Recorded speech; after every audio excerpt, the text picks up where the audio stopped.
बिस्मिल्लाहिर्रहमानिर्रहीम। मैं रशीद ज़फ़र और आप देख रहे हैं उर्दू विद रशीद ज़फ़र। स्टूडेंट्स, जैसे कि मैंने इस चैनल पे आप लोगों से एक प्रॉमिस किया था कि मैं इंटर पार्ट फर्स्ट का सिलेबस और पार्ट टू का सिलेबस, इंटर पार्ट टू का सिलेबस भी करवाऊंगा और साथ साथ जैसे कि आप लोगों की आरात थी नहम और दहम जमात का सिलेबस भी मैं आज से स्टार्ट कर रहा हूँ। तो नहम क्लास का जो सिलेबस है उसमें जो हमारा सबक नंबर 1 है उसको मैं आज आगाज़ कर रहा हूँ और नहम और दहम के तलबा के लिए भी मैं यही बात करूँगा क्योंकि कॉलेज का लेवल ज़रा हाई लेवल होता है। लेकिन आप लोगों के लिए मैंने कोशिश की है कि मुख्तसर और जामे वक्त में मैं इस अंदाज़ में आप लोगों को लेक्चर समझाऊँ कि जो उसके मेन निकात हैं, जो उसके अहम निकात हैं, वो आपको बड़े अच्छे तरीके से समझ आ जाएं और आप इसी 10 से 15 मिनट के 20 मिनट के लेक्चर में आप लोग वो तमाम चीज़ों से गो थ्रू हो जाएं और आप लोगों को उस चैप्टर का जो मेन थीम है उसके बारे में भी पता लग जाए और उसके पस मंज़र के बारे में भी पता लग जाए। तो आज जो मेरा टॉपिक है, जो आज मौजू है जिस उन्वान के तहत मैं आया हूँ, वो है जी नहम जमात उर्दू सिलेबस सीरीज़ में सबक नंबर 1 हिजरत नबवी सल्लल्लाहु अलैहि वसल्लम। स्टूडेंट्स, इस सबक का जो सिन्फ है, इस सबक का माखज़ सीरतुन नबी है सल्लल्लाहु अलैहि वसल्लम और इसकी सिन्फ जो है वो सीरत निगारी है। ये भी आपके MCQ क्वेश्चंस का हिस्सा होती है, ठीक है, इसलिए इसको ज़हन में रखना है। और स्टूडेंट्स, इस किताब को चूँकि मौलाना शिबली नोमानी ने लिखा और इस सबक को भी फिर इसी में से यही इसका माखज़ है और यहीं से इसको लिया गया, तो इसके मुसन्निफ़ जो हैं वो मौलाना शिबली नोमानी हुए और मौलाना शिबली नोमानी जो है वो किसी तारुफ़ के मोहताज नहीं है, बहुत ज़बरदस्त आलिम और हमा जहत शख्सियत है। इनका तारुफ़ जो है वो मैंने यहाँ पे नीचे लिखा है और मैंने कोशिश की है कि तारुफ़ को और सबक को इस अंदाज़ में निकात के तौर पे आपके सामने कर दूँ कि आप लोग किताब हाथ में लेके बैठ जाएं और आप लोगों को सारी चीज़ें गो थ्रू हो जाएंगे। अगर आप इसको सुन लें तो आपको सारी चीज़ें बहुत अच्छे तरीके से याद हो जाएंगी। स्टूडेंट्स, 1857 में इनकी पैदाइश हुई और 1914 में इनका इंतकाल हुआ। 1857 में ये पैदा हुए, यानी कि पैदाइश विलादत जिसे कहते हैं, और 1914 में इनका इंतकाल हो गया। अब मैं जल्दी जल्दी इनके तारुफ़ को आप लोगों के सामने रख देता हूँ। तारुफ़ मैंने तकरीबन वो बुक वाला सारा जो आप लोगों का लिखा है, क्योंकि बुक से आपके MCQs क्वेश्चंस भी आते हैं, तो आपको पता है कि आपका मुसन्निफ़ का तारुफ़ एक साइड पे होता है पहले सफ़े पे, फिर उसके बाद आपका सबक होता है। स्टूडेंट, ज़िला आज़मगढ़ कस्बा बंदौल में ये पैदा हुए। भारत में इनकी पैदाइश हुई। वालिद का नाम था शेख हबीबुल्ला, जो कि एक वकील थे। आप वकालत करते रहे, यानी मौलाना शिबली नोमानी ने वकालत भी की। आप फ़ारसी के उस्ताद भी रहे, ठीक है। सर सैयद हाली मोहसिनुल मुल्क और आर्नल्ड की इनको सोबत हासिल रही, उनसे मुस्तफ़ीद होने का मौका मिला, फ़ायदा मिला। और जो है मिस्र, शाम, कुस्तुनतुनिया और इसके अलावा कई इस्लामी ममालिक का इन्होंने दौरा भी किया। अलीगढ़ कॉलेज से इस्तीफ़ा दिया इन्होंने, मुस्ताफ़ी हुए। और कब इस्तीफ़ा दिया? जब इन्होंने जब अलीगढ़ कॉलेज, जब 1898 में सर सैयद अहमद ख़ान का, जिनके ये रफ़ीक़े कार थे, उनका इंतकाल हो गया, तो उसके बाद ये अलीगढ़ छोड़ दिया इन्होंने और आज़मगढ़ रवाना हुए।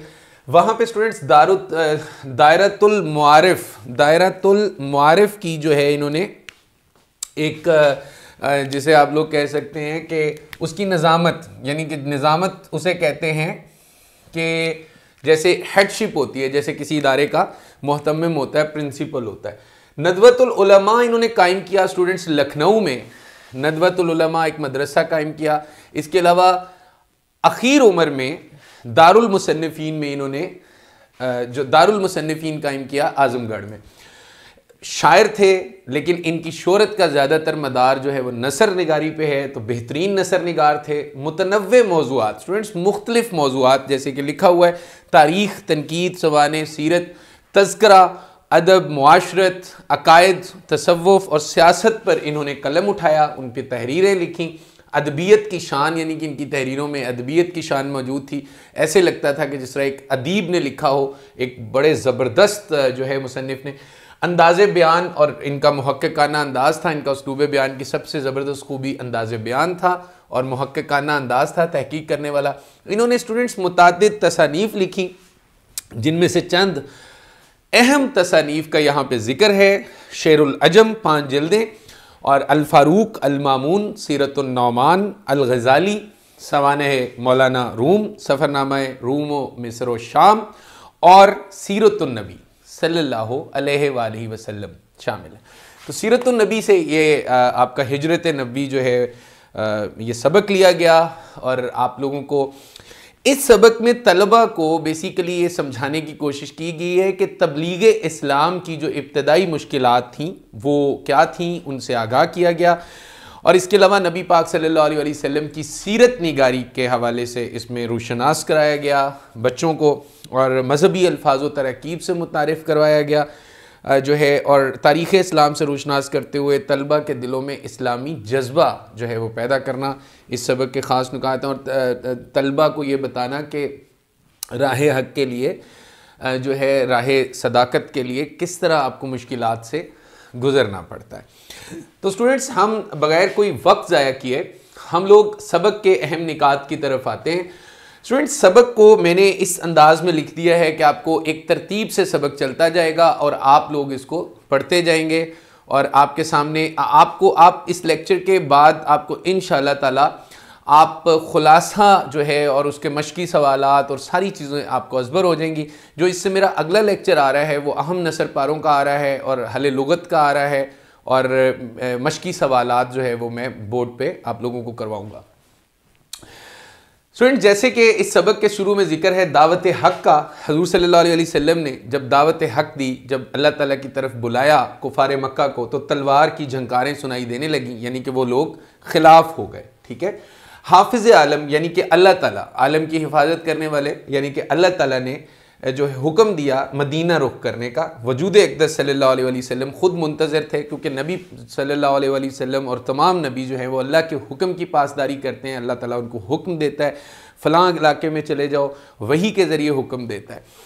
तो हकीकी हदफ कौन थे जी? वजूद अक़दस, हज़रत मोहम्मद सल्लल्लाहु अलैहि वसल्लम उनका हकीकी हदफ था। वो लोग हज़ूर सल्लल्लाहु अलैहि वसल्लम को राह से हटाना चाहते थे, क्योंकि हज़ूर सल्लल्लाहु अलैहि वसल्लम एक अल्लाह की तरफ बुलाते थे और उन लोगों के खुदाओं की जो है वो उनको ज़िंदगी से हटाने की कोशिश करते थे और कहते थे कि अपनी ज़िंदगियों से इन खुदाओं को हटा दें और असल खुदा असल अल्लाह ताला की पूजा करें, असल अल्लाह ताला को माने, उसकी इबादत करें। तो हज़ूर सल्लल्लाहु अलैहि वसल्लम भी हुक्म खुदा के स्टूडेंट्स मुंतज़िर थे। नबूवत का 13वां साल, ये इंपॉर्टेंट MCQ भी है, नबूवत का 13वां साल शुरू हुआ और अक्सर सहाबा जो है वो मदीने पहले पहुंच चुके थे, तो वही इलाही के ज़रिए जो है हज़ूर सल्लल्लाहु अलैहि वसल्लम को भी ये पैगाम मिला और हज़ूर सल्लल्लाहु अलैहि वसल्लम ने मदीने का अज़म फरमाया, यानी इरादा किया। कुरैश को फ़िक्र लाहक हुई, मदीने में मुसलमानों की ताकत का उन्हें अंदाज़ा हुआ, इस्लाम मुसलसल फैल रहा था, इस्लाम की फितरत में कुदरत ने लचक दी है, उतना ही उभरेगा जितना के दबा दोगे।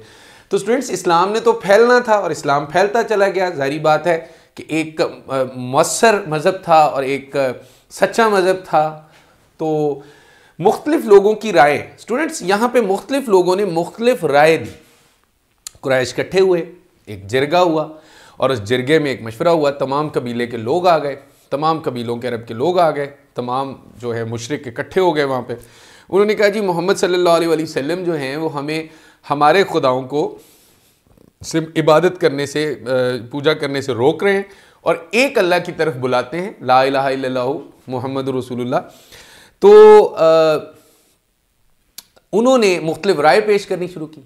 एक सरदार या एक शख्स ने जो बात की, उसने क्या बात कही जी? उसने कहा कि हज़रत मोहम्मद सल्लल्लाहु अलैहि वसल्लम के हाथ पाँव पे नाउज़ुबिल्लाह ज़ंजीरें डालकर इनको मकान में कैद कर दिया जाए। दूसरे ने कहा कि जला वतन कर दिया जाए, यानी वतन से देश निकाला, वतन से निकाल दिया जाए। तीसरा शख्स जो इंतहाई उस दौर, उस मक्के का सरदार अबू जहल, ठीक है, अबू जहल ने क्या कहा कि अबू जहल ने कहा कि तमाम पूरा मजमा जो है वो तमाम कबीले में से एक एक शख्स का इंतखाब हो और वो सारे अशख़ास मिलकर एक मजमे की सूरत में हज़रत मोहम्मद सल्लल्लाहु अलैहि वसल्लम को नाउज़ बिल्लाह जो है कत्ल कर दें। तो इस अखीर राय पर इत्तेफाक हुआ, क्योंकि शैतान का ये मशवरा था, शैतान की तरफ से डाला गया अबू जहल के ज़हन में। और अबू जहल वैसे भी एक था तो मुशरिक, लेकिन एक ज़हीन शख्स था, और उसने अपनी जहानत से ये बात क्यों की, क्योंकि हज़रत मोहम्मद सल्लल्लाहु अलैहि वसल्लम किसी आम कबीले के नहीं थे। हज़ूर सल्लल्लाहु अलैहि वसल्लम का ताल्लुक़ बनु कुरैश से था, हज़ूर सल्लल्लाहु अलैहि वसल्लम का ताल्लुक़ बनु हाशिम से था। तो उसको ये था कि अगर मैं हज़ूर सल्लल्लाहु अलैहि वसल्लम को कोई नुकसान पहुंचाता हूं तो इनका कबीला जो है वो मेरे कबीले से जंग करेगा या मुझे कत्ल कर देगा खून उसके बदले में। उसने तमाम कबीलों को शामिल कर लिया ताकि एक बनु हाशिम तमाम कबीलों का मुकाबला कैसे करेगा, उनका खून तमाम कबीलों में बट जाएगा और आले हाशिम तमाम कबाइल का अकेले मुकाबला नहीं कर सकेंगे। स्टूडेंट, झुटपुटे का टाइम जो है सुबह सुबह का टाइम, आस्ताना मुबारक का मुहासरा कर लिया। हजूर सल्लल्लाहु अलैहि वसल्लम के आस्ताना मुबारक को तमाम जगहों से, तमाम चारों तरफ से घेर लिया गया। जनाना मकान में स्टूडेंट्स, उनके अंदर जो अरब के लोग थे उनके अंदर ठीक है बहुत सारी बुराइयां थीं, लेकिन कुछ खूबियां भी उनके अंदर मौजूद थीं और उनका जिक्र बारहा जो है वो उनकी अरब की तारीख़ में मिलता है। उनके अंदर एक खूबी ये भी लिखी है शिबली नोमानी ने कि वो जनाना मकान के अंदर घुसना मायूब ख्याल करते थे, नहीं जाते थे। तो उन्होंने हजूर सल्लल्लाहु अलैहि वसल्लम के घर के अंदर नहीं फलांगे, वो अंदर नहीं गए। कुरैश की हद दर्जा अदावत, यानी कि बहुत ज़्यादा अदावत थी। कुरैश हजूर सल्लल्लाहु अलैहि वसल्लम से बहुत ज़्यादा दुश्मनी रखते थे, लेकिन हजूर सल्लल्लाहु अलैहि वसल्लम की दयानत पर, हजूर सल्लल्लाहु अलैहि वसल्लम की अमानत पर और सदाकत पर उन्हें बहुत ज़्यादा यकीन था। तो हजूर सल्लल्लाहु अलैहि वसल्लम के पास वो अपनी अमानतें रखते थे। तो आप सल्लल्लाहु अलैहि वसल्लम के पास अमानतें जमा थी।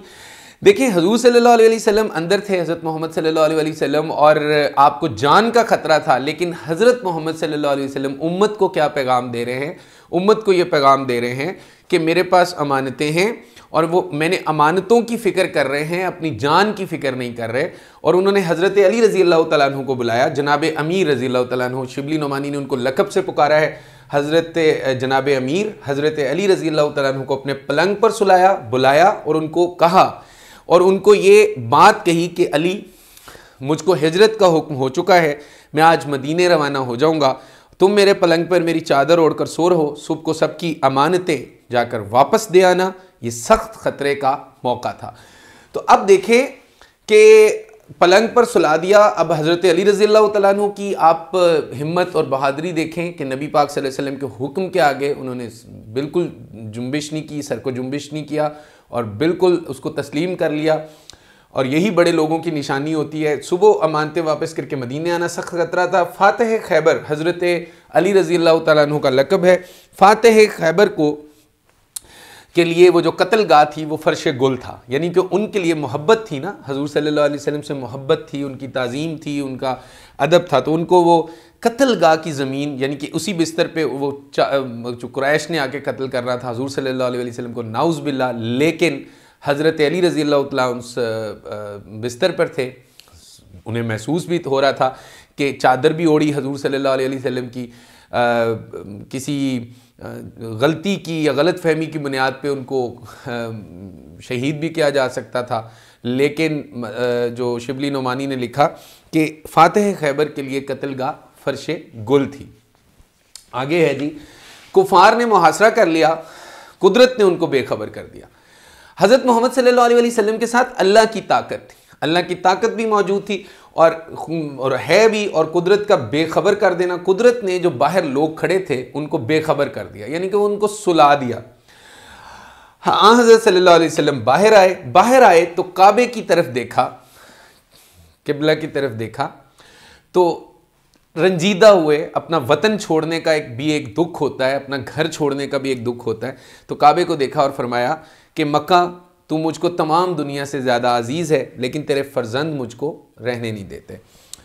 तो हज़रत अबू बकर सिद्दीक़ रज़ी अल्लाह तआला अन्हु से करारदाद हो चुकी थी। करारदाद स्टूडेंट्स कहते हैं कि पहले से दोनों में मुज़ाकरात हो चुके थे, बात तय हो चुकी थी, और वो क्या थी कि हम लोग इकट्ठे निकलेंगे और जबल सौर में पशीदा हुए। गारे सौर जो आजकल भी बौसा गाहे खलाइक है, दुनिया वहाँ पे जाती है, गार आज भी मौजूद है। हज़रत अबू बकर सिद्दीक़ रज़ी अल्लाह तआला अन्हु के बेटे अब्दुल्ला, जो एक नौखेज़ नौजवान थे, वो क्या करते थे कि वो हज़रत मोहम्मद सल्लल्लाहु अलैहि वसल्लम के पास रात को आते थे और सारी ख़बरें जो है वो दिन भर की वो पहुँचाते थे कि मक्का में लोग क्या बातें कर रहे हैं, सरदारान कुरैश क्या बातें कर रहे हैं।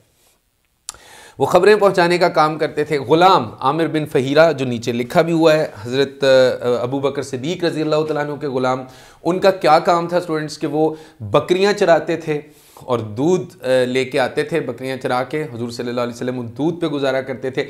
या इब्ने हशाम के मुताबिक यहाँ पे लिखा हुआ है कि इब्ने हशाम एक बहुत मशहूर मुअर्रिख़ थे, तारीख़दान थे, आलिम थे।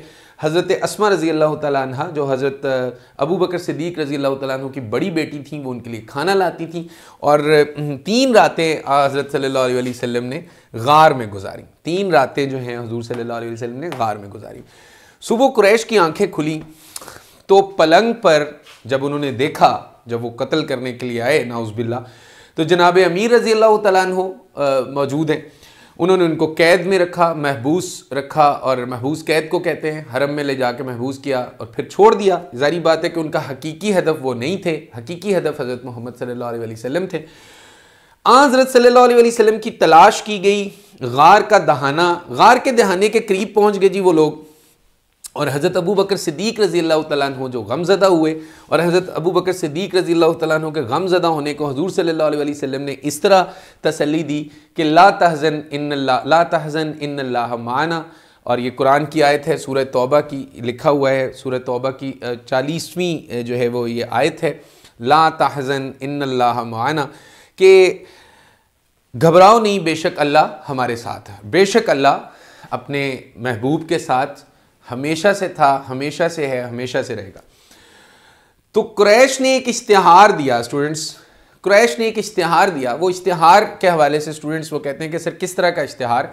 तो कुरैश इश्तिहार इस तरह के चमड़े के टुकड़े पे लिख दिया करते थे, दरख्तों पे लिख दिया करते थे, या मुख्तलिफ और तरीक़ों से वो लोगों तक ये बात पहुँचाते थे। उन्होंने एक ऐलान किया जी। वो ऐलान क्या था कि एक खून बहा के बराबर, यानी कि 100 ऊँट इनाम दिया जाएगा। यानी कि अगर कोई किसी को कत्ल कर देता था ना, तो उसकी या तो सज़ा में उसको कत्ल कर दिया जाता था बदले में, या फिर वो 100 ऊँट देता था उसको, उसके घर वालों को जिसका कत्ल किया गया होता था।